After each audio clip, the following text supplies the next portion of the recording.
Well, 2013 is going to mark 10 years of me returning back to Singapore. That was, some of you might be thinking, oh, okay, what do you mean by 10 years back in Singapore?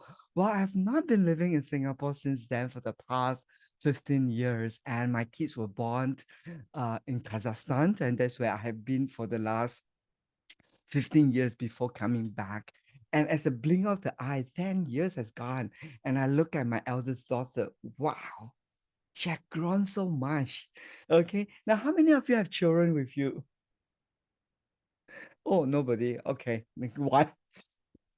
Sometimes when we look at them, it's like so amazing how they have grown over time. And just sometimes we just look at them and we kind of ask, oh my God, oh, look at how fast they have grown.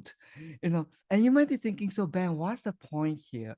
And I think the point that I like to bring across is this, that when things that is so close to us, sometimes we don't even notice the changes that it went through until we really pause and look at it and say, oh my God, how much it has grown over these years.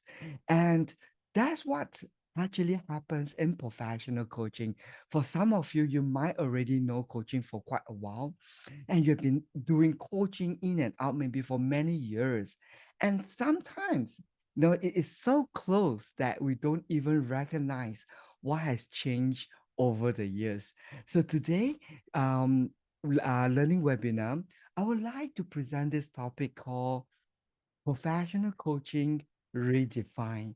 So where we can kind of take a peek and look back and let's take a look at what has happened over this period of time so that we can use this understanding that we have to do one very important thing, and that is to now reconsider how do we want, how do I want to reposition myself so that I can ride the wave. Now, how many of you are surfer? Ooh, no, we see all the ladies here. I'm so not sure. Is there anyone doing surfing? No. Great. So in surfing, we want to catch the wave and we want to ride the wave and use the momentum of the wave to bring us to a greater height. And that's what I intend. This is what I plan to do today to help you to think about a few important, to have a few, to walk away with insight that allows you to position and ride the wave. Cool? Great. So before we get started, I would love to get some sense here from the audience. And again, I'm going to use the mentor meters. I would like to find out what's your primary interest when you first encounter professional coaching, or at this stage of time when you encounter professional coaching, what might be your interest? Now, this is important. Why? Because because we have a diverse range of people which have different expectations when it comes to professional coaching. And therefore, it is important first for us to establish what's the primary interest here. Now, there are basically three primary interests that drawn people to professional coaching, and I'm very curious to find out what is yours. Now, the first one are basically personal development. Okay, there will be just a handful of people here that is attracted to professional coaching because they are just simply interested about coaching. They are interested about helping people and they're curious. What this coaching is about. Maybe I will just take some time to learn about it. So that's a first group of people. They are attracted to coaching because they just simply see that as an interest or something that allowed them to pursue to help another human being. So that is one. Now, there's another group of people here, which I think basically is where vast majority of us belongs to, and that is your primary interest is to formalize your skill set to in order to do coaching better. You might be a manager or a leader in an organization, and somehow as part of your work, are required to do some form of coaching. And you thought, well, since I have to do that, might as well I learn it properly so that I can carry out my job and my responsibility well. So that's the second group of people. Now, there will be a third group of people, and these are the people who are pursuing professional coaching because I want to be a professional coach and I want to offer that as a service. And therefore, they came into this industry and pursue it. Okay. So, in the chat box here, I have put in the link here for you to go to the Mentimeters. And once again, help us right now to cast your vote so that we can see among us in this audience where are who, who are we in terms of this different interests towards professional coaching. This will help me really to later on as I talk about how to ride the wave to be able to focus a little bit more to that specific interest. Okay. So we have about 37 of us here today. And let's see. Oh, we need to work a little bit harder. And we have only less than half of the poll coming in. Okay, so let's see. How's the result? So here comes the results. I'm going to okay, present it right now. Before I present the result, do you want to make a guess? As in which do you think is the majority group of people? First, second, third. Let's ask Joanne. Joanne, what do you think? Any guess? Joe Mackenzie, sorry.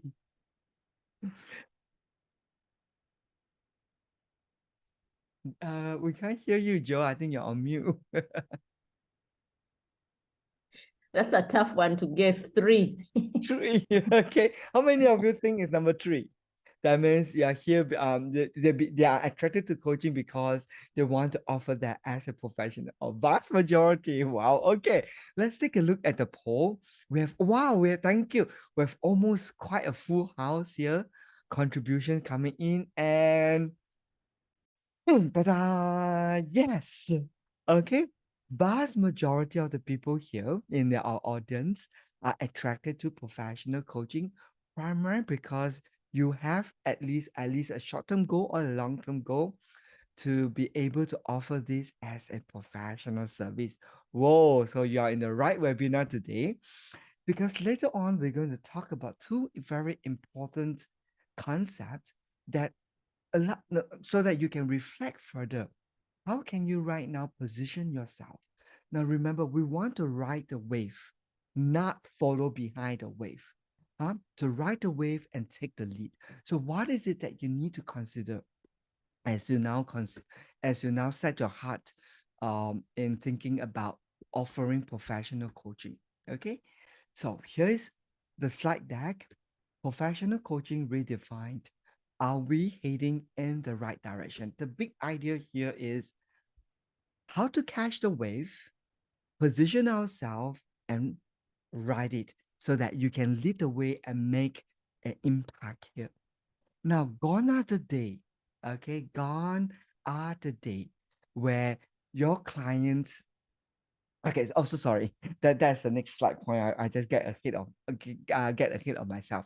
So what I'm going to do next is in the following few slides, we're going to talk about what do I need to be aware of, especially for those who want to offer that as a professional service. What is it that I need to aware of in order to catch the wave? So this presentation, I'm going to approach this topic using two different lenses. I'm going to look at professional coaching from two different lenses.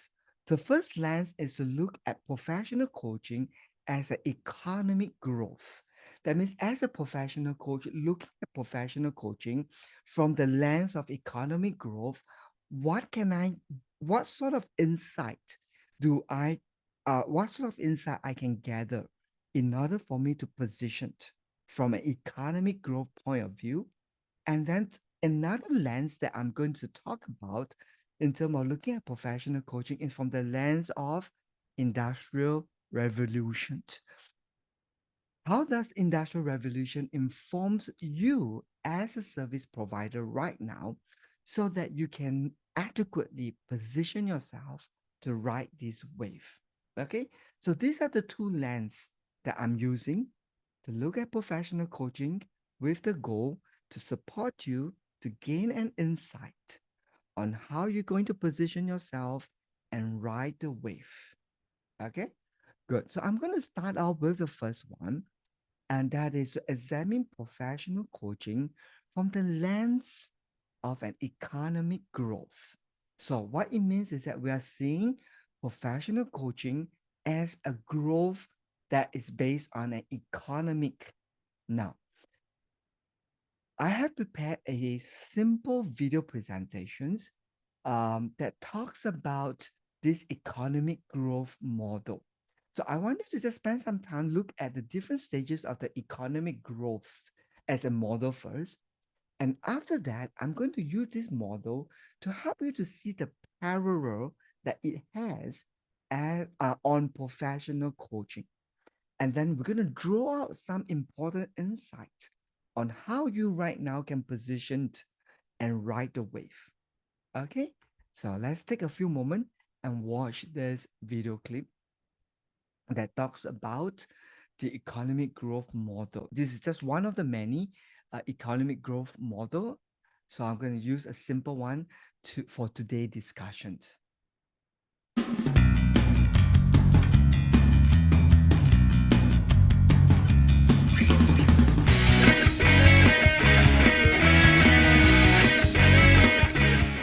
All right, so there's this guy named Walter Rostow, and he was sitting around his office one day analyzing the international trade model, and he decided that there were 5 stages to this model, and that each country will go through one of the stages along the way.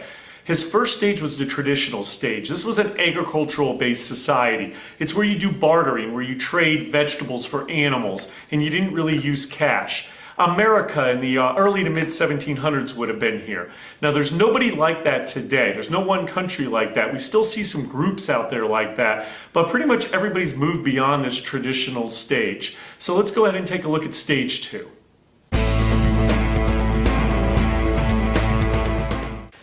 Stage 2 of this model is called preconditions to take off. It's just before a country's going to start going into this huge economic boom. It's where specialization starts. It's where a country starts seeing that they can be really good at specific things and they focus in on it. This is where they start investing in infrastructure and technologies that can help them on the trade market.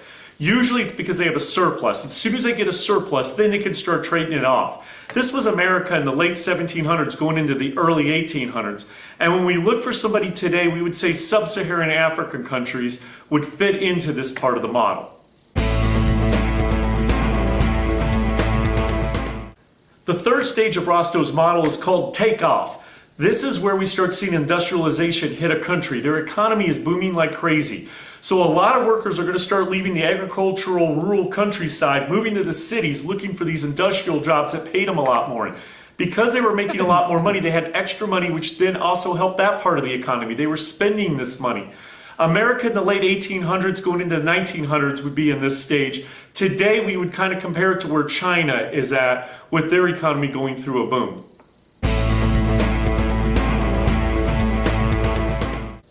Our fourth stage in Rostow's model is called drive to maturity. This is where urbanization is really becoming a fundamental part of the society. Factories are well settled in. Technology is starting to diffuse into factories and outside of factories throughout society. Innovation is becoming the key. How do you make something quicker and faster and cheaper? The United States from the 1920s to the 1960s would be here. Today we would see South Korea and the other Asian tigers would be in this part of the model. Stage 5 of Rostow's model is called age of mass consumption.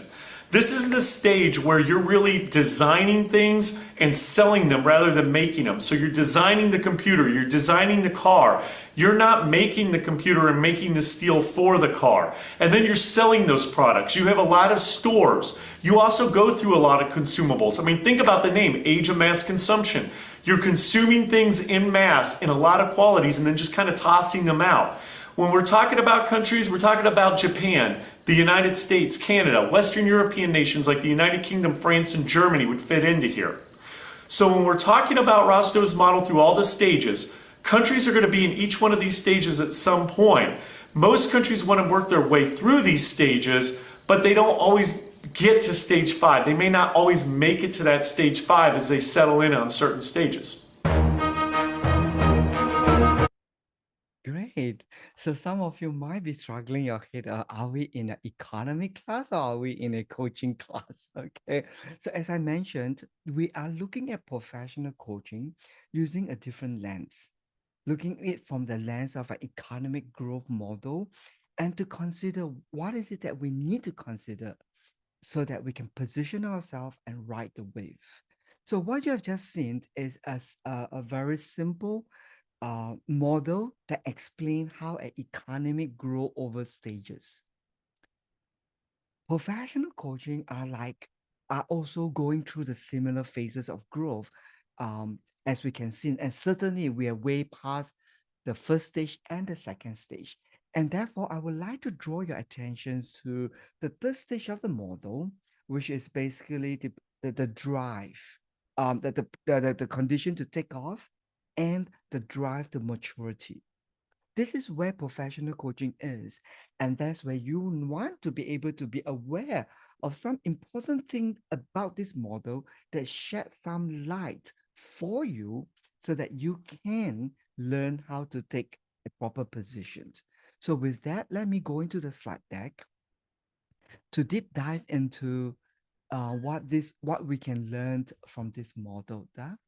So in this economic growth model in stage 3, in the stage 3 of this economic growth model, is that there's one of the characteristics is a rapid, self-sustainable, self-sustained growth.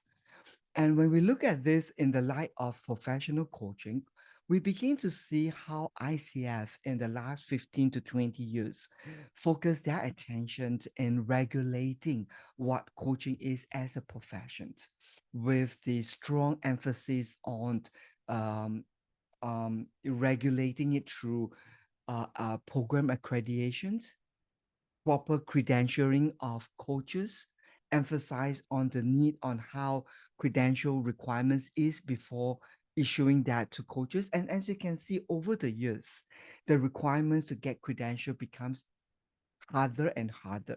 So this is just one sign of where professional coaching is. Now, here's the important things. Now, if your idea of making a footprint of being able to ride this wave is on this stage, that means if your mind is only thinking about credential, so that's where you are not riding the wave. Now, I'm very fortunate to got my MCC way back at the early days where I can consider to be the first 500, across the globe to get the MCC credential. Now, back then in 2009, that's where you can put your heavy gun on your credential and go around and say, I'm an MCC. And you can expect people to say, wow. So that was at least, I would say, 15 years ago, where credential can be that wave that allowed you to ride on it. But today, as a professional coach, if you are planning to offer your professional service, earning a credential is not riding the wave. That's just your entry point to get into the race. Are you with me? Okay, so this is one very important insight for you. Now, all it means is that as we move forward, the wave is going to get bigger and bigger, and therefore you need to quickly get that positioned so that you can ride on it. So we already passed this chapter of professional coaching where the focus is on just having a credential. No doubt, credential is important and is useful, but you cannot use that as a way to ride the wave. You need to now consider where professional coaching is at this moment using the economic growth model. So where I see professional coaching is at this point of time is at this stage 4 to stage 5, but vast majority of it are still within stage number 4. And we're just starting to get into stage number 4. And that's where you want to make sure that you gain an insight on what is needed at this stage so that you can make the necessary preparation, divert all your attention in this direction for you to ride the wave. Now, what's the main characteristics in stage 4 of this economic growth? One of the characteristics is diversification of sector development. One of the things that you will notice in the economic growth at this stage is that you will start to see emergence of specializations, expertise in that particular industry. That means, like, for example, I'm not in electronics. I've lost touch with my profession that I could not even think about. Okay, I can only talk about my current one, which is basically in the organization leadership, in the organization leadership development sphere. I specialize in the study of tensions within an organization.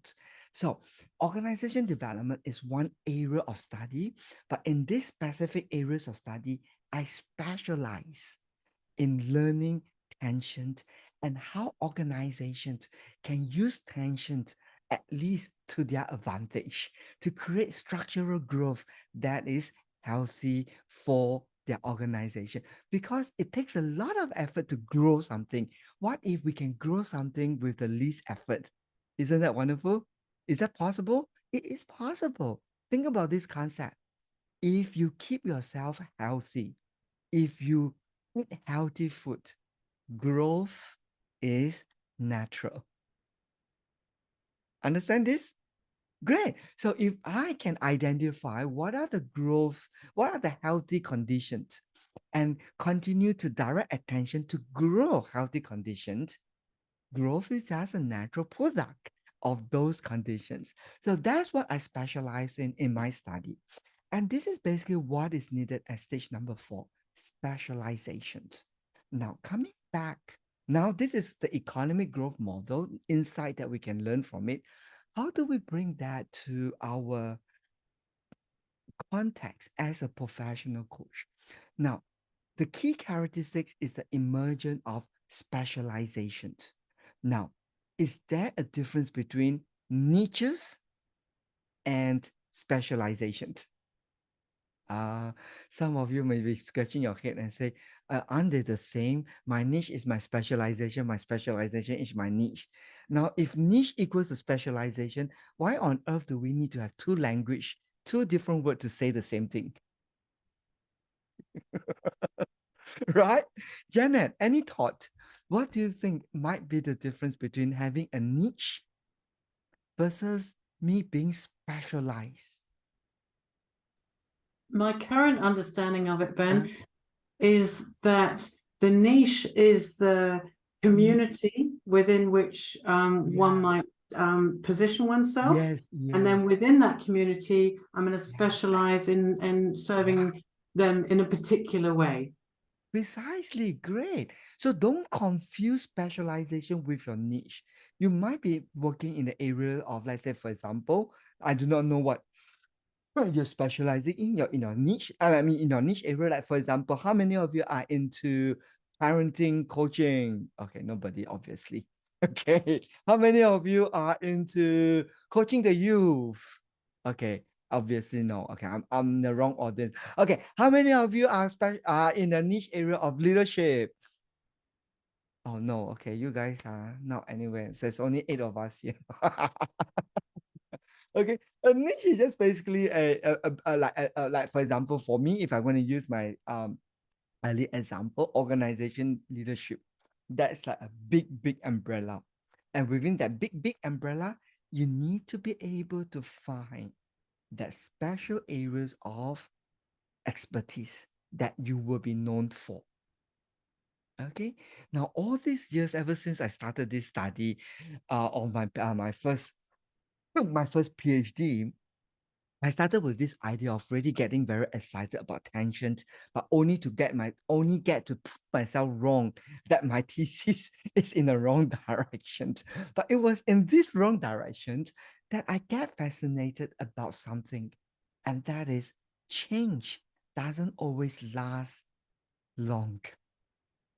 And that becomes a very frustrating question for me. And that's where I begin to start to find an answer to how can I make change last a little bit longer than it's supposed to be. And it was this pursuit of this question, how to make change last longer, that allowed me to specialize in creating transformative change uh, and incorporate that into my coaching framework. That's the area of specialization that I'm challenging all of you to start to think about. It's not just having a niche. I am a leadership coach. I coach leaders in this organization to help them to be better leader. That's very good, but it doesn't tell us what is your specialty. If someone's going to ask me, Ben, what's your specialty? I will tell them I am capable of creating powerful generative change. Change that makes it last longer, change that shift the systems, that allow the behavior, allowed the result to last a little bit longer. And I can do that within the context of an organization and in the context of a personal life. That's my areas of specialties. And in this, when I look at professional coaching from the economic growth point of view, that is what is needed in order for you to ride that wave. What is your specialties in your area of coaching? That is an important question. Why? Because the question that your client is asking is no longer about whether coaching works or not. Gone are the day. Your client has a much more sophisticated question to ask you as a professional coach. Their question to you today is, what makes your coaching work? What is informing the basis of your framework? Isn't that scary? That challenge us to really reconsider how are we positioning, training, and learning as a coach. If we right now only merely learn how to ask questions, learn how to run a few models, then that's where we are out of the wave. So far, so good, because the direction where the wave is going in this growth model is specialization. And don't confuse specialties with your niche. Got it? If not, you're going wrong direction. Instead of going out with the wave, you're going against the wave. Okay. Cool. Are we good so far? Great. Good. So now I'm going to bring you to the next perspective, which we want to take a look at, is a little bit sophisticated because this model is looking at industrial revolutions. Now, I don't want to presume that all of us are familiar with this term, so I'm going to give some little backdrop here. And then after that, we're going to watch the video. And in the same manner, I'm going to draw out one very important insight from that perspective to shed light for us as a professional coach. What is it that we need to know so that I can better position myself to ride the wave? Industrial revolutions is a concept that says that the technology advancement shapes the way people live their life. And as we look at humanity, we cannot but not agree that the introductions of technology has shaped humanity from the very beginning when man first encountered fire. That shapes the entire landscape of humanity. From fire, man learns how to cook the meat, and from that, we are able to have more protein because before man-eater meat raw, which means they take a longer time to absorb the protein, and therefore their brain development is relatively slower compared to the time when man learned how to harness fire and cook meat that allowed them to gain more access to protein that stimulate more brain developments that bring civilization forward. From fire, we bring the whole entire world of iron, and from iron it begins a new watershed of human civilization where industrialization begins. Now, when technology begins to enter into humanity, like for example, in the early days, man uses tools to grow crops, plants, okay, and then later from tools they became machineries. From machineries, they grow into factories. From factories, we now come into the computer age. These are what we call industrial revolutions. Now I'm going to show you a very short video that talks about these 4 different revolutions that is happening. Why is that important for you to take note? Well, ask yourself this question. What happens to our dinosaur?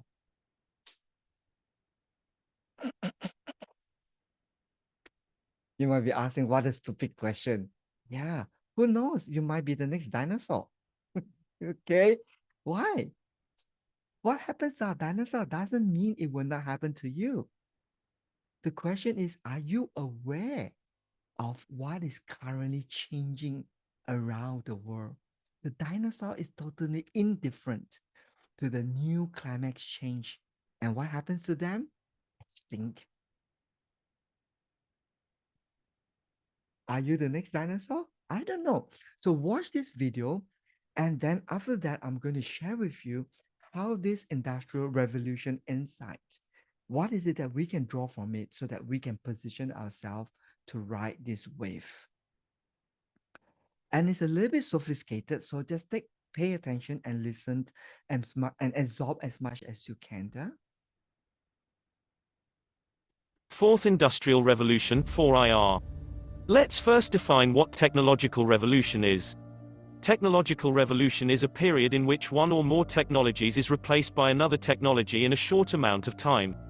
It is an era of accelerated technological progress characterized by new innovations whose rapid application and diffusion cause an abrupt change in society. 1. First Industrial Revolution. The First Industrial Revolution used water and steam power to mechanize production. The First Industrial Revolution, the major shift of technological, socio-economic and cultural conditions in the late 18th century and early 19th century that began in Britain and spread throughout the world. 2. Second Industrial Revolution.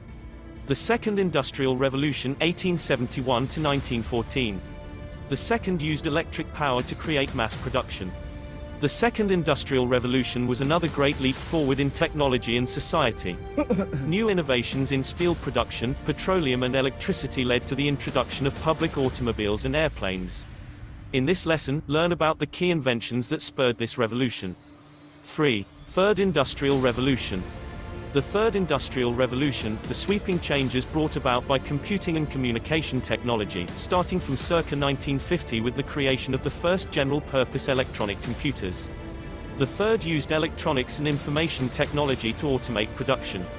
The Third Industrial Revolution, How Lateral Power is Transforming Energy, the Economy, and the World is a book by Jeremy Rifkin published in 2011. The premise of the book is that fundamental economic change occurs when new communication technologies converge with new energy regimes, mainly renewable electricity. Now the Fourth Industrial Revolution, 4IR. Fourth Industrial Revolution is building on the third, the digital revolution that has been occurring since the middle of the last century. It is characterized by a fusion of technologies that is blurring the lines between the physical, digital, and biological spheres. There are 3 reasons why today's transformations represent not merely a prolongation of the Third Industrial Revolution but rather the arrival of a fourth and distinct one: velocity, scope, and systems impact. The speed of current breakthroughs has no historical precedent.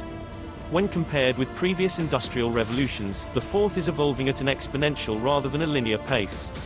Moreover, it is disrupting almost every industry in every country. and the breadth and depth of these changes herald the transformation of entire systems of production, management, and governance. The Fourth Industrial Revolution, 4IR, characterized by the fusion of the digital, biological, and physical worlds, as well as the growing utilization of new technologies such as artificial intelligence, cloud computing, robotics, 3D printing, the Internet of Things, and advanced wireless technologies, among others, has ushered in a new era of economic disruption with uncertain socio-economic consequences for Africa. However, Africa has been left behind during the past industrial revolutions. The Fourth Industrial Revolution, finally, will change not only what we do but also who we are. It will affect our identity and all the issues associated with it, our sense of privacy, our notions of ownership, our consumption patterns, the time we devote to work and leisure, and how we develop our careers, cultivate our skills, meet people, and nurture relationships. It is already changing our health and leading to a quantified self, and sooner than we think it may lead to human augmentation. The list is endless because it is bound only by our imagination. Please subscribe and like Timothy. Fourth Industrial. Great. So for the next segment of our discussion, we're going to be a little bit interactive for you to take the best advantage of the learning session. How many of you confess that you're lost watching this video clip? Oh, okay, nobody's lost. Okay, good. That means I can. Okay, how many of you need explanations? Need some help to pack through this video clip? Give a raise. Okay, so one. Okay, just for your patient. Okay, good. So there's a few important things that you might want to take note first. Okay, and this will prepare us for the discussions. The first and the second industrialization are basically characterized by machineries. The third industrialization is different from the first two fundamentally in terms of form, which is basically the introduction of technology, information technology. Remember those days in the 1980s where you hear this sound?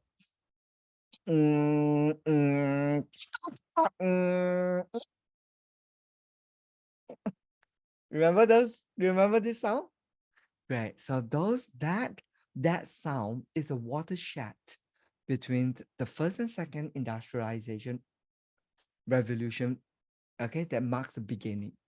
In the first two industrializations, the key thing that you need to take note is that the industrializations impacts the way humanity is thinking, because the main landscape of that industrialization revolution is machineries. The world has to produce people with that kind of thinking systems to ride on the industry to continue to lead the way. Now, therefore, educations will have to make sure that leaders with a certain thinking system is being produced to fit into the system. Now, that's where management science becomes the predominant language. Now, have you ever, in terms of management science, let's take a look at one area that affects how behavior has been shaped over this period of time. When you think about industry, okay, when you think about factories, what comes to your mind? Factories. What comes to your mind? Process oriented. Sorry, Miti, I can't hear you. It's a little bit, I need it to be a little bit louder. Standardization, process oriented, structured. You got it. Procedure, workflow, process framework, compliant. All right. In that systems, when a problem was identified, what's the first thing what's the first question? The first question is, where is the problem? Once you're able to identify where is the problem, the second chain of question is, give me descriptions, a lot of descriptions about what is the problem. Third question is, now that I got the descriptions of the problem, I can now easily classify, identify what sort of nature is this problem. And number four, once I'm able to identify the nature of this problem, I can easily now resolve it. Now, think about how you are thinking about a problem when you first started learning coaching. When you hear your clients presenting a problem situation or their challenges, what's the first thing that comes to your mind? Where is that problem? Second, I need to know a lot of things about that problem so that I can identify what kind of problem. That's how such systems is shaping the way we are thinking. And this, don't be surprised. This has been the predominant thinking systems of vast majority of leaders today. And this is described as linear thinking. However, we already passed second revolution and we're entering into the fourth evolution. In other words, if your current way of thinking is still the same as the linear way thinking, you are no different from a dinosaur that is about to be extinct. And some of us has already been extinct. And right now, what is left behind is just white bones in the museum. Why? Because the world has moved on. The evolutions of the industry shapes how people are thinking.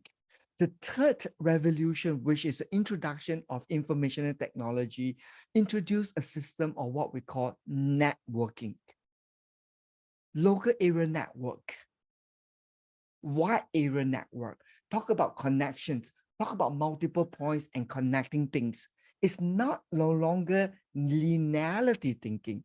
It is wax matrix thinking, whereby it is not from point A to point B, but three-dimensional thinking. Ooh. Eh? In the fourth revolution, it takes the third revolution into a higher depth of digitalization, where information now it becomes invisible, whereby it is not about knowledge. It's not about knowledge. It is not about what you know. It's about how much you can understand and how much you can generate new understanding based on current knowledge. That's the new economic for today. You might be thinking, okay, that's the world out there, but what has that got to do with me as a coach? Well, number one, who are your client? Who are your clients? Your clients are leaders in which industrial revolution? First, second, third, or fourth? Oh, they are in that kind of evolution whereby they are expected to think in complex thinking systems. And you are there to help them to break that system. Now, if your current thinking capacity is no different from a second generation where you are so fixated in point A to point B, what's the problem? Tell me more about the problem so that I can solve the problem. This is called blind leading the blind. You cannot take your clients to a higher level in which you have never been there. That's what this model is informing us as professional coaches, that we have to upgrade our thinking capacity as a coach. The linearity thinking that we have been trained so far in the past in our corporate life, we had to say bye-bye.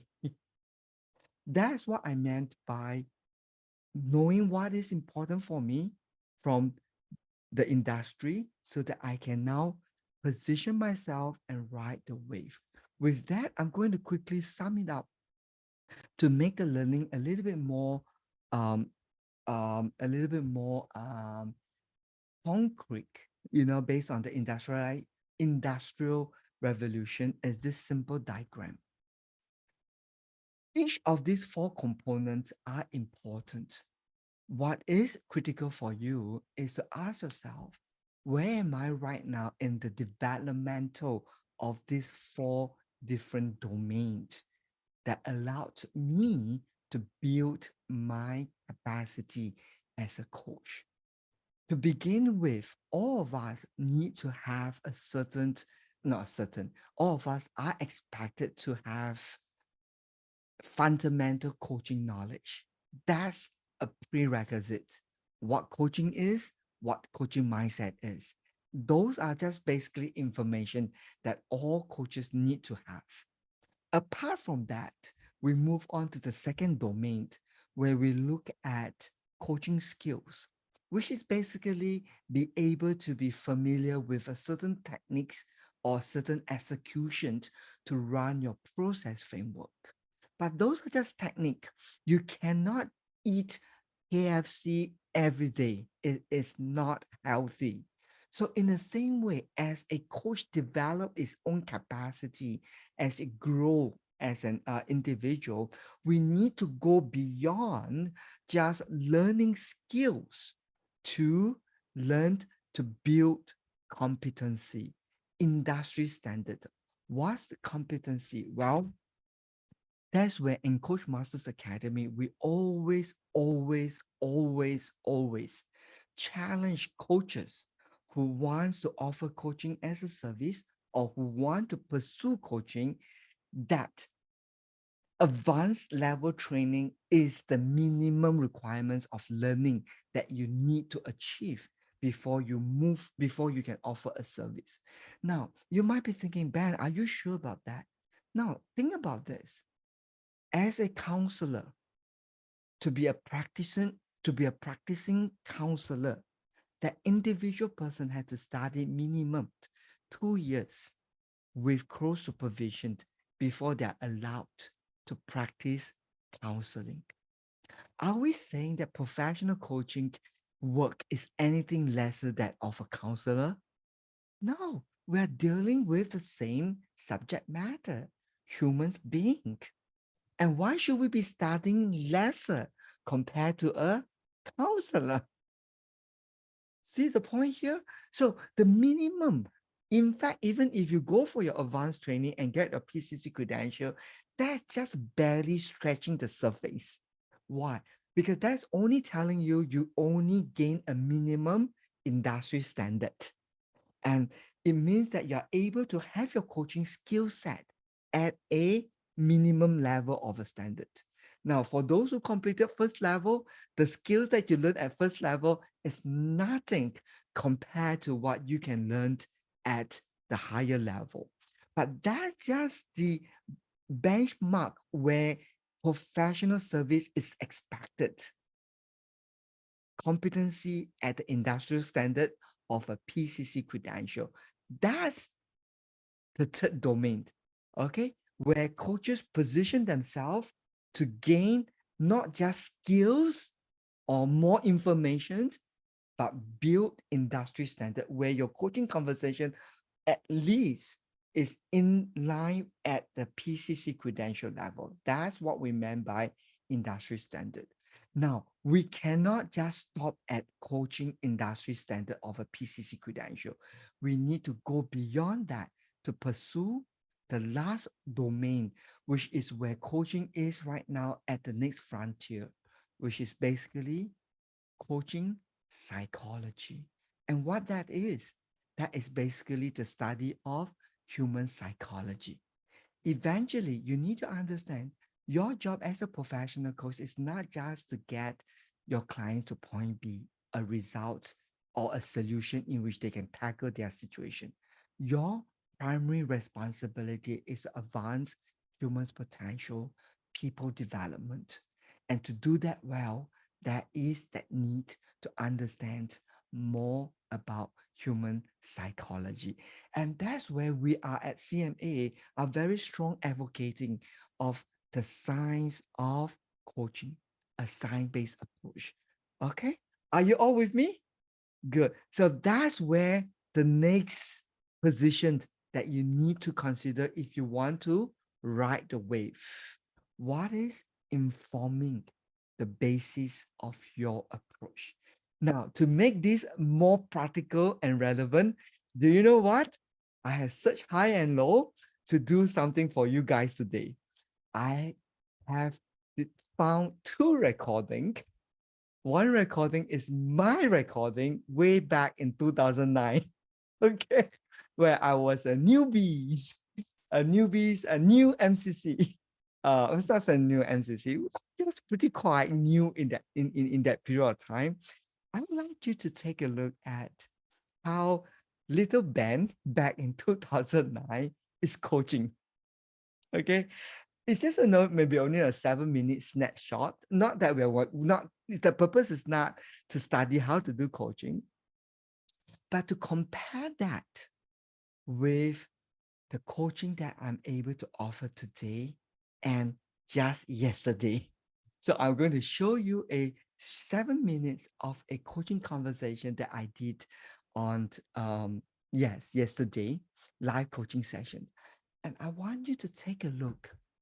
What's the difference between these two recordings by the same person? And that will prove and rest my case for today that we need to do more than just having information and technique and industry standard. Ready?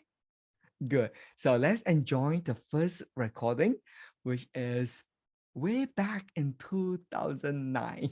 Okay.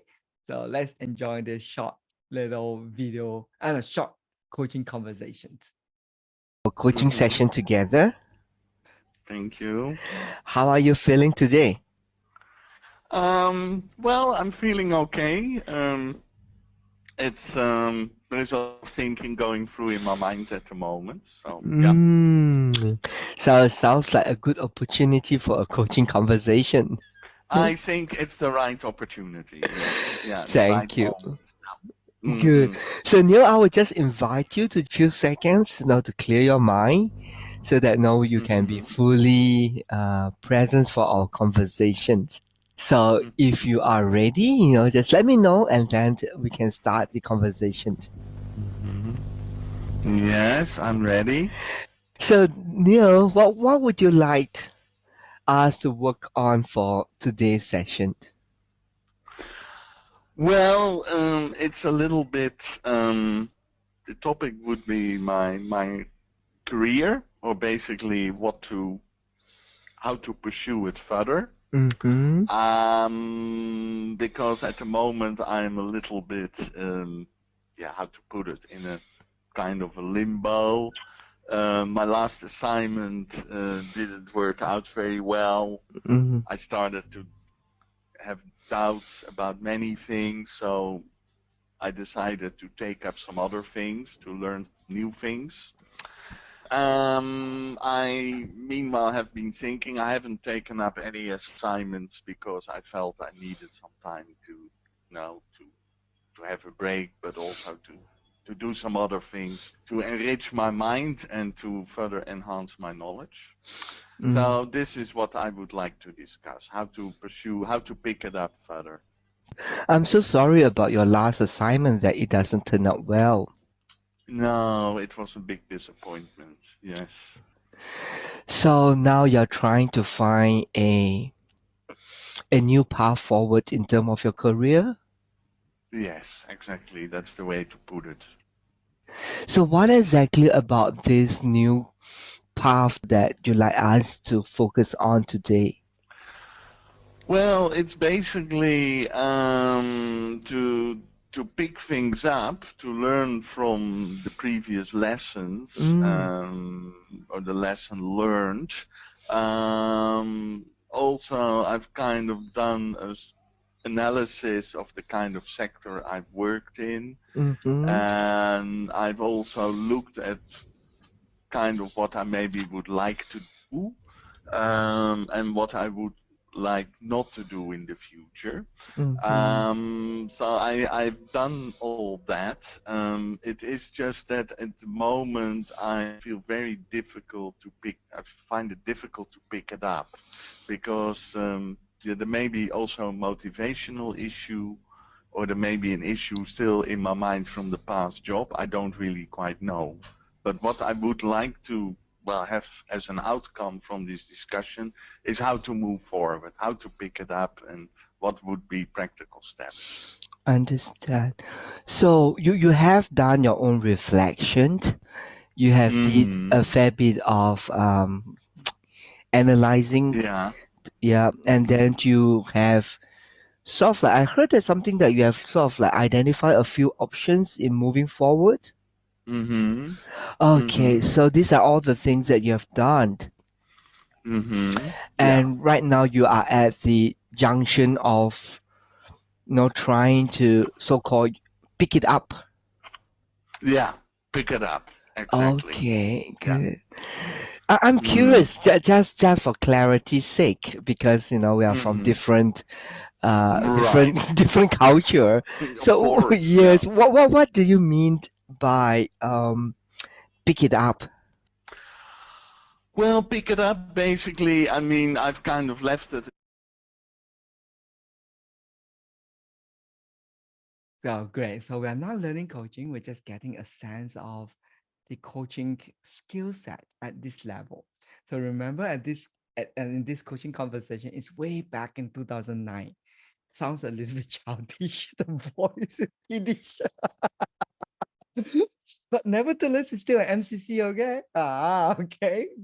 You still can, for graduate or CMA, you still can see some resemblance of the framework. So back then, the CMA framework is not what it is and what you have learned today, but that is where you can start to see how some of these things you are learning right now is reversed back from how I used to do coaching. Okay, so you get a sense of it. Okay, so now I'm going to invite you to listen to a very recent live coaching conversation that happens only yesterday. Okay, so as you listen to that coaching conversation, I want you to contrast the flavor of it. Okay, contrast the flavor of it. Okay. Still the same person, just that the year has went a little bit more right now. Okay, so let's just enjoy this coaching conversation. Now I play forward a little bit, just 1 minute ahead, just because there's just a lot of details there. So I thought it might not be useful. So right from this point, when the client started to share more of the topic, the situation, so just listen from this point onwards. Yeah, so I've been through some difficult times in the last 5 years. I went through a divorce, and that was a really difficult period for me. And I lost my father. I was spending time looking after my mum. There was a lot of things that just kept on happening, and I found myself lost in a way. I wasn't able to really look ahead with any clarity, and I felt like I was always responding or reacting to things, I should say, and I lost myself in that process. I lost the way that I connect to myself.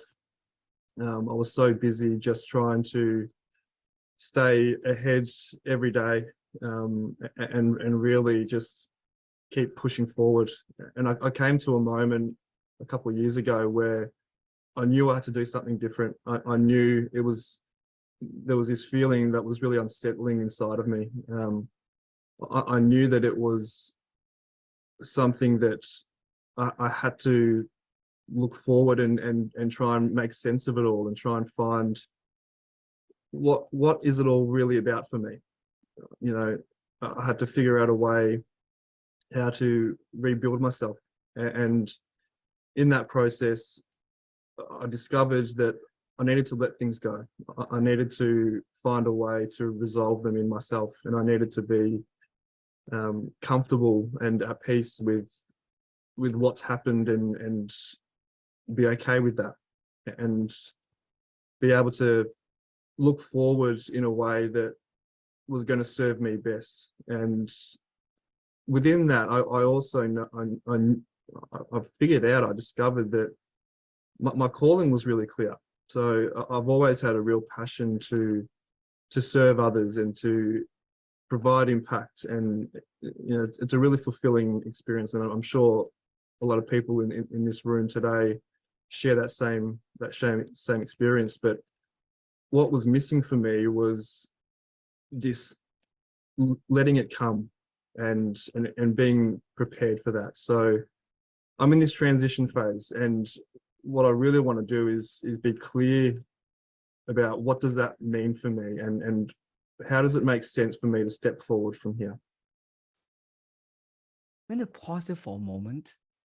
Two different gentlemen from two different time when they're talking about the topic. One of the things that I'm very excited about is that I have the opportunity to gain access to thousands over narrative. It's what a joy, to be able to look at all this narrative from a time span perspective. And that means I can take a look at a similar nature of the topic of someone going through transitions, but examine them in a different time of in 2009, 2012, 2015, 2018, 2019, and 2020 or 2023. When I'm looking at all this narrative, I was looking at how people are thinking, how people are making sense of the world. And it was to my greatest surprise that way back in 2009, that the way people look at their world is pretty quite A to B. This is where I am, and this is where I need to go, and this is where I was a little bit lost. But as you're listening to your clients narrating the same challenges, you can see in this client, the way the client is encountering his situation, the way he's describing the dilemma that it's in is more complex versus the clients in the first episode, in the first recording. Do you notice that? And this is already a very strong telling sign that the thinking system of our clients is going to pose a very a natural barrier to us as coaches.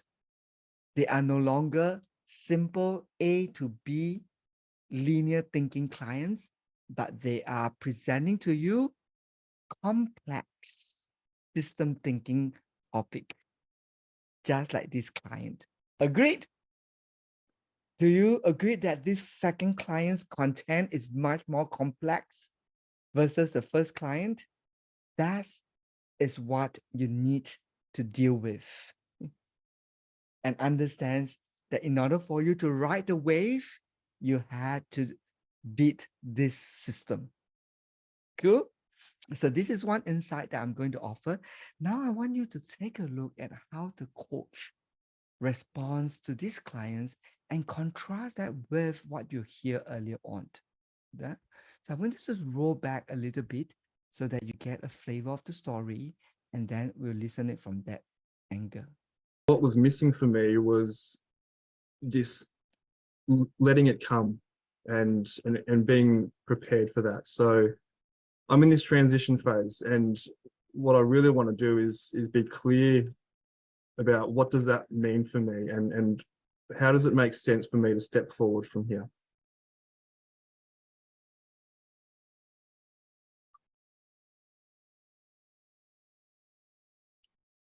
There's a lot here, and I'll try to capture that with 3 pointers.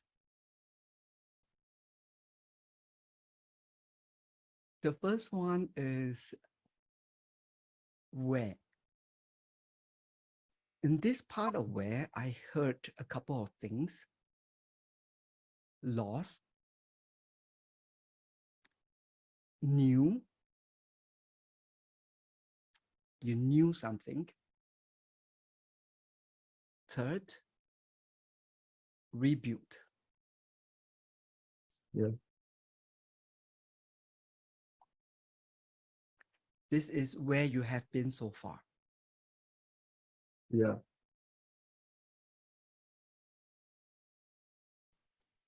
The second point is in this question,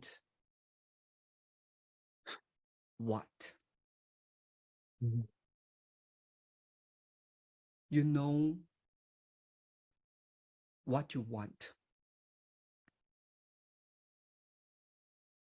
what your mission is, and what you're going to do with it.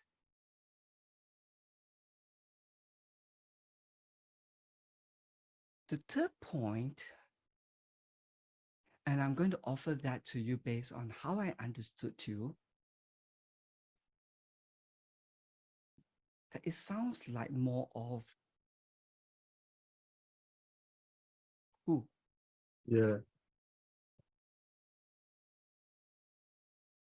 it is.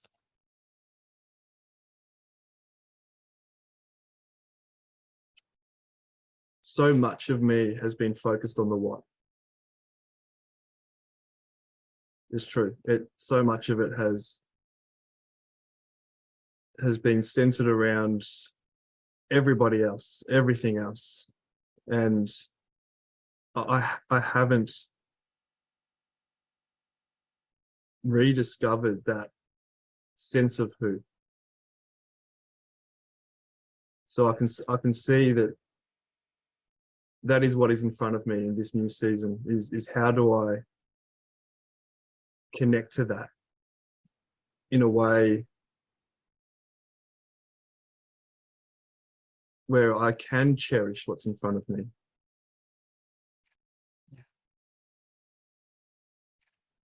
As you were speaking, there was such a deep resonant insight too. Yeah.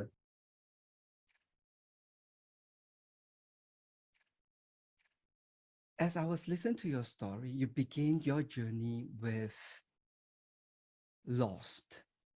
Mm. And I'm just wondering, what aspect of you has been lost during that part of the journey? It's a really good question.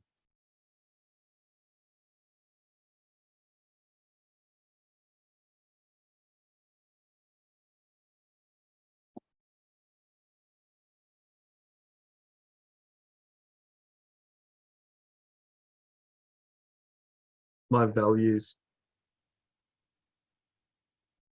and my sense of purpose. Connecting those two things together in a meaningful way that gives me a sense of direction.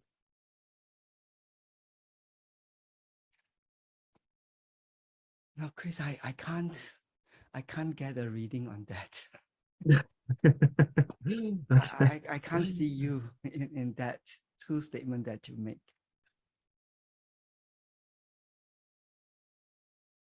Okay. I lost my purpose.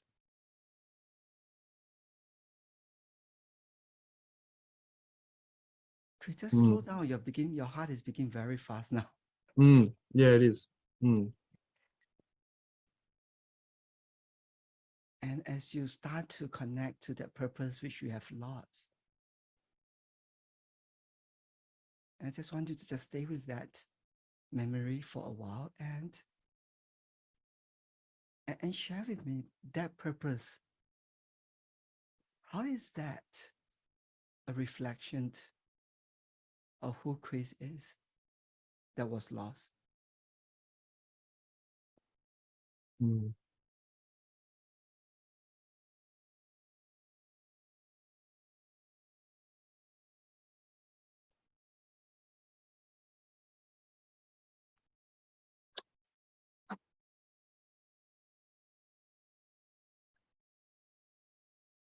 It comes down to me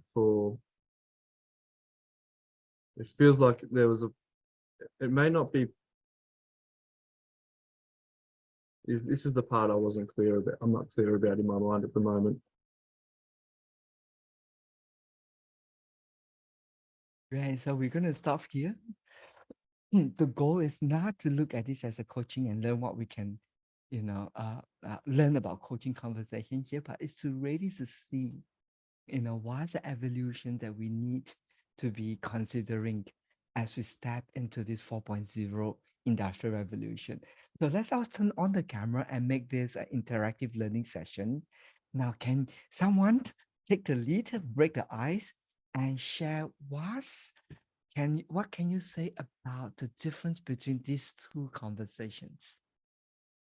Janet, would you like to start us off first? Yeah, I mean, it's a sample of two. So I'm making the assumption, because I know you're a thorough researcher, that you've seen this pattern multiple times. So I'm taking that as a given, because otherwise we've got such a small sample set that we can't really go much with it. So that being said, I thought what I observed was the difference in the coach's persona, which was so spacious as compared to the first one, which was almost on top of the client. It was almost like coach was leaning forward in his seat and he was on top of the client. Now, I understand your point is to make the comparison between what we can deduce about where the coach is thinking, sorry, the client, and you're suggesting that there's a change in the nature to restrict that. Just go for it, Janet. Just go for it.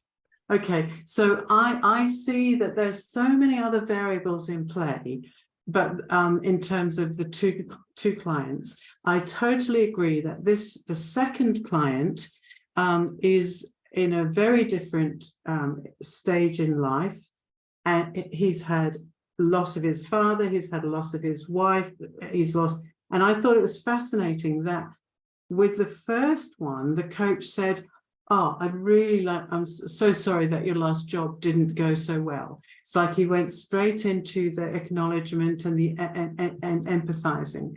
The second time, the coach had such distance that I think it gave the client the freedom to stir up all those thoughts. And then the space that the coach gave him, he came back with, "Oh, I think I've lost my values and my sense of passion." And it sounded really a little bit too simple. So again, the coach gave him more space and said, "Not quite getting a reading on that." And then the client started really being honest with himself and got into well, that's kind of what I don't really understand. And I kept seeing inside his brain and seeing these kind of neural pathways, which are so complex, and these networks. I think that's where we're seeing the parallel between the AI revolution, the fourth revolution, and our understanding about complexity and networks in society corresponds with our current understanding about complexity in our understanding of the brain. Wow, that's a high five. Whoa. In a nutshell, the client thinking systems has been more open up, in the second recording versus the first one, as a result of the coach developmental growth. Exactly. The client's thinking space, a very different outlook.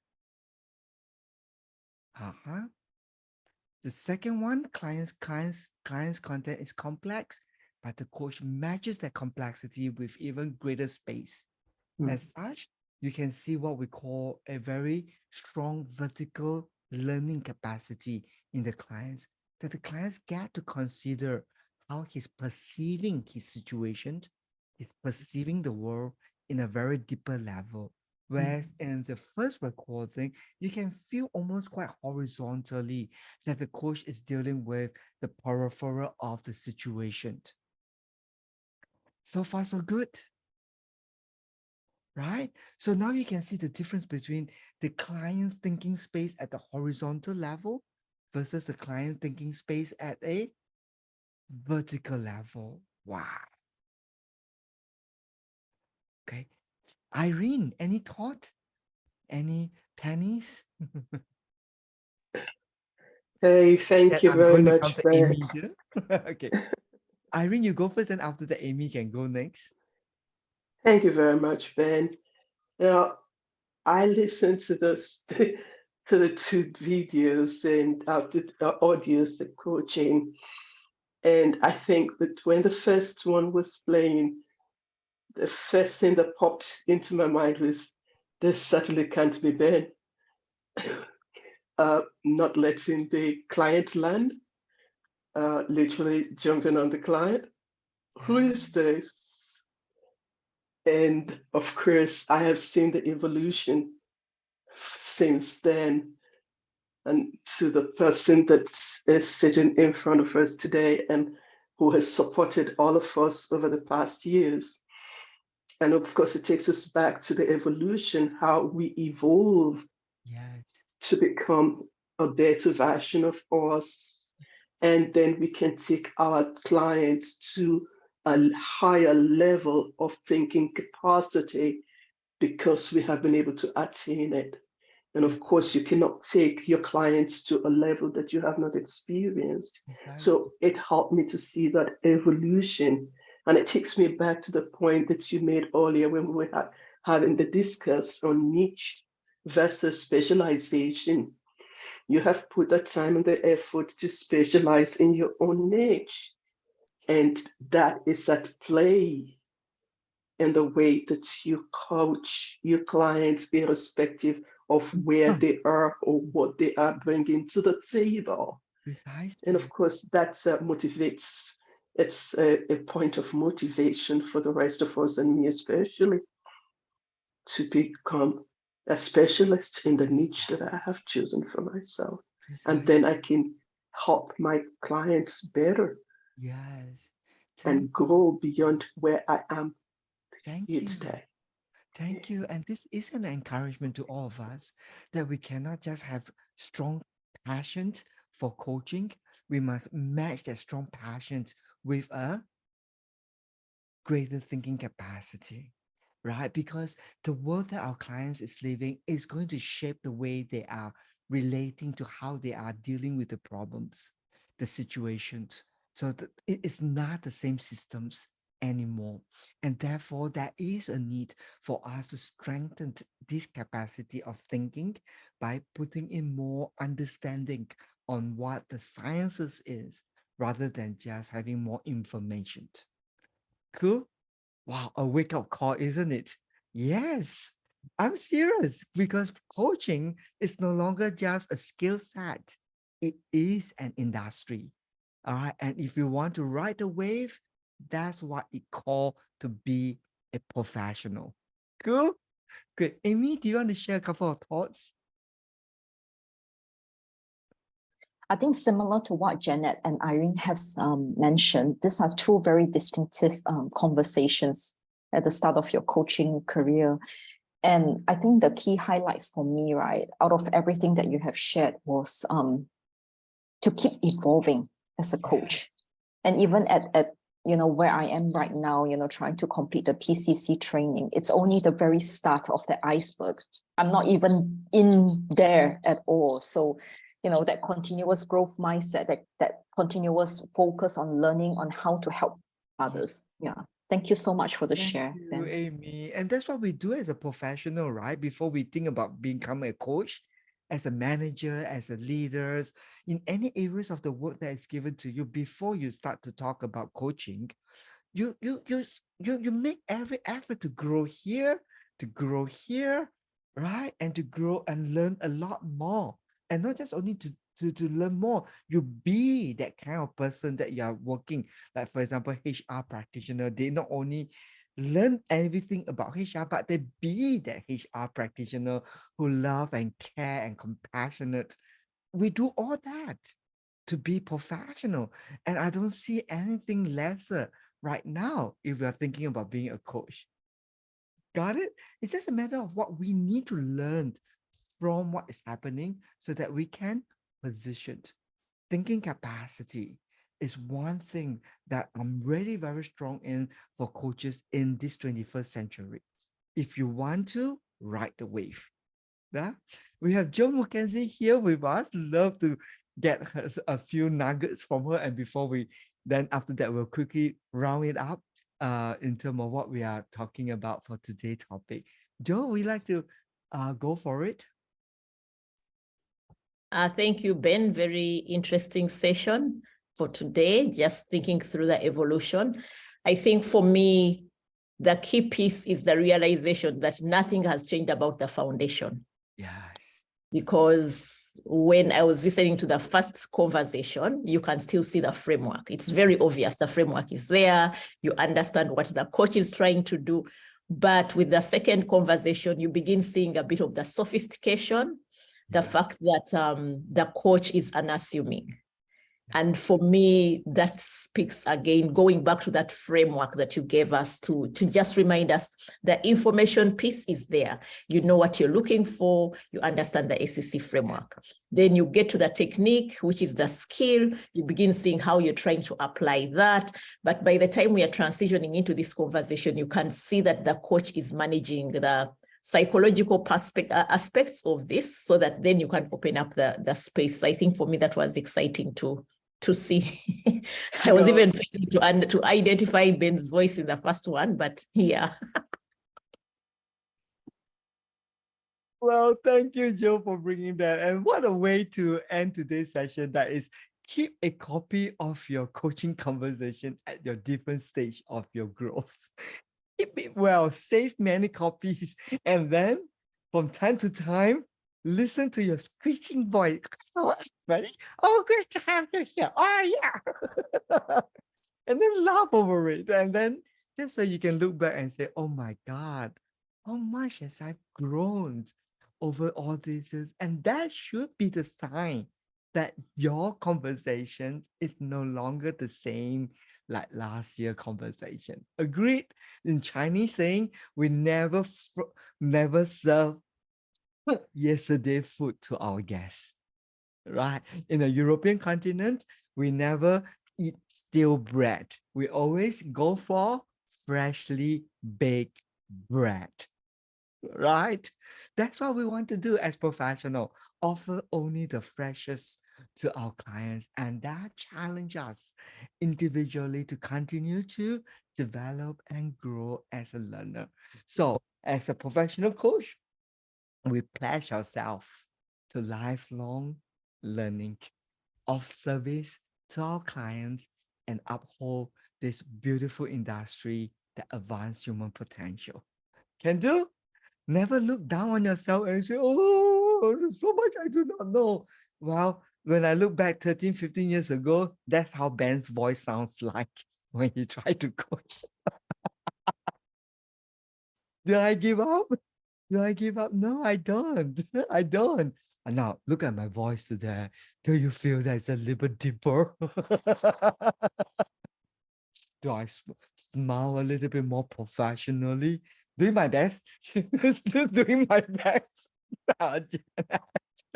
In more time, I will be able to conquer this mountain and be a better version, in the year to come, 10 years down the road. I'm going to look back at this recording that I just showed to you. I will be very curious how it will sound like 10 years later. Good. So that should be our encouragement, as we look at professional coaching redefined, that it is an evolution and we grow together with the industry. And my greatest encouragement to all of you that professional coaching is a very strange vocation. It has this reciprocal effect that the more you try to serve your clients or to be of service to your client, the more you pour it in these directions, it return it back tenfold. Back to who? Back to you. We are not seeking back for the tenfold. No, it's never. Just like how we do parenting, right? Do you keep an account with your child? Okay, this is so much I spent today for you. So 10 years later, I'm going to take it back. No, we give it sacrificially, unconditionally, out of love. And then when they grow up, they return back the love to us, not because we demand it, but this is how the systems reciprocate back to you. So let this be your growth as you continue to labor hard in this profession. Are we good to go for tonight? Good. So before we go, let's everybody make a contribution. Can do? That you make a contribution by sharing with me what is it that you're walking away today. let's start with patient. She has been patiently going through a lot of learning webinars since the day one. So must acknowledge this girl who just started in core training. Okay, patient, you start first by sharing with us, why are you walking away from today's session? Thank you for this opportunity, Coach Ben. For me, I started this journey. I'm still on this journey, but I started off thinking coaching was more of counseling. But the more I learn about what transformational coaching is, I get to understand that it's way more than that. Yeah. And for me, living today is like what Coach Joanne always tell us in our cohorts. We should be proud of our little beginnings. We should be kind to ourselves. We shouldn't be hard on ourselves because it's a journey, and that's what I'm taking with today. Well done. You are on the journey. That's the good news. Okay, that is the good news. Okay? Good. How about Adam? Adam, what are you walking away with today? Well, yeah, Ben, thank you. I think it was very encouraging in the sense that you have had the courage to show the 2 recordings. I think that took some courage. And so, yeah, same root to the words, courage and encouraging. So thank you for that. Thank you. It was also interesting how you're paralleling the industry 4.0, which everyone's talking about, with what we are doing here. I think that's very relevant to all of us. So thank you. That's what I'm walking away with. Thank you, Ben. Thank you, Adam. How about Barbara from Uganda? Yes, Dr. Ben, thank you so much for the insightful session. What I go with is that linear thinking is no longer working. Yeah. We are having complexities in terms of clients' mindsets. So we need to continue learning from what is existing. We need to open up our minds. We need to develop. Right now I'm at core level, so I'm already thinking of advanced, but still I know that's the basic. So I've gone away with that thinking of we need to continuously develop ourselves. Oh, thank you. 1 dimension, 2 dimension, 3 dimension. How about Jenny? Jenny, what are you taking away? And thanks for joining us today. Yeah, thank you so much. Oh, sorry. Jennifer, I will come to you. Don't worry. We'll just go for Jenny from Malaysia, and then we'll come to you, Jennifer. Okay. Okay. Thanks, Ben. Yeah, I wasn't sure if you were calling me. It should be Jean. So yeah. Jean, sorry, so Jean. I kind of thought it was you were calling Jennifer. Okay. But anyway, thanks so much. I had too many insights tonight. I think it's such a short time. I think I'm just so encouraged and motivated about the framework that you shared. How you just put the different in the industrial changes over time and how that changes the thinking of people. And those would be our clients and how we as coaches need to match up, So I think that was what stood out for me. And yeah, just listening to your 2 recordings, I think it's so motivating for me to show how much we can grow as coaches if we put our hearts to it, and if we allow ourselves to just keep growing. So I feel like, gosh, I want to grow some more, I can't get, take me there. Yeah, so thanks. We'll grow some feathers and then we can fly. Okay, now we're featherless.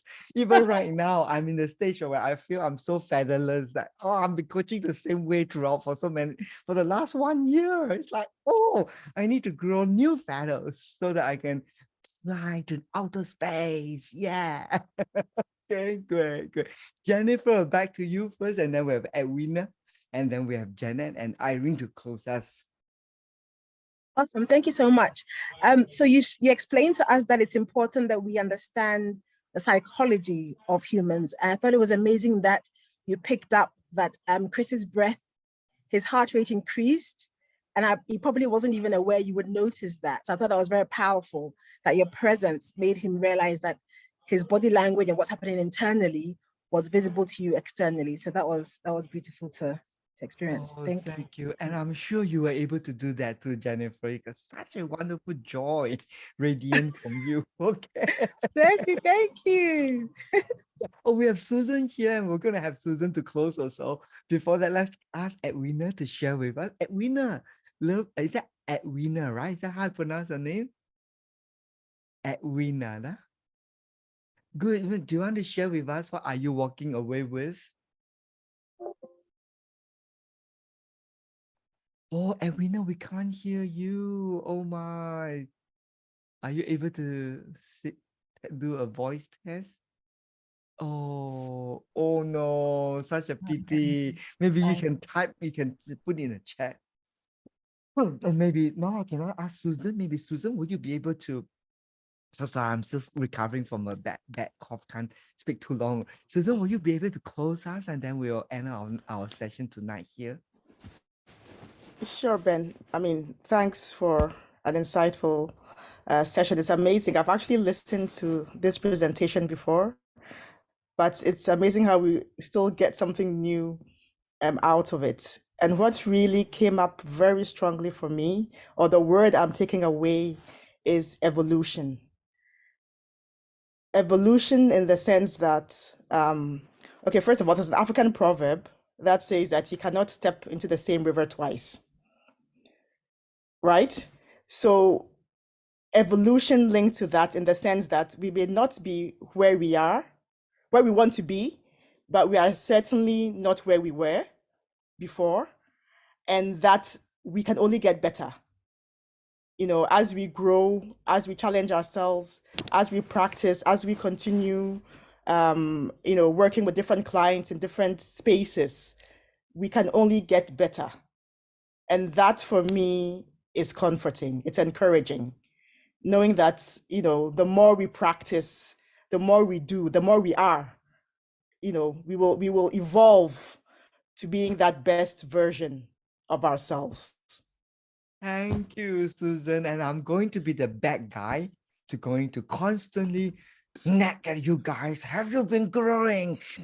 Okay. And push you guys, knuckle you guys so that more feathers will come out from you. Okay. Can we do that?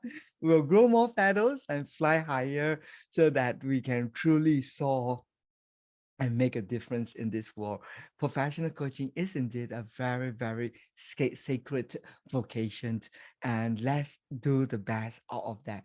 So with that, join me tomorrow 8 p.m. live coaching demonstrations. Okay. Great. So take care, everybody. Thank you. Bye-bye. Go and rest, sleep, look after yourself. Yeah, thank you. Thank Thank you. you. I feel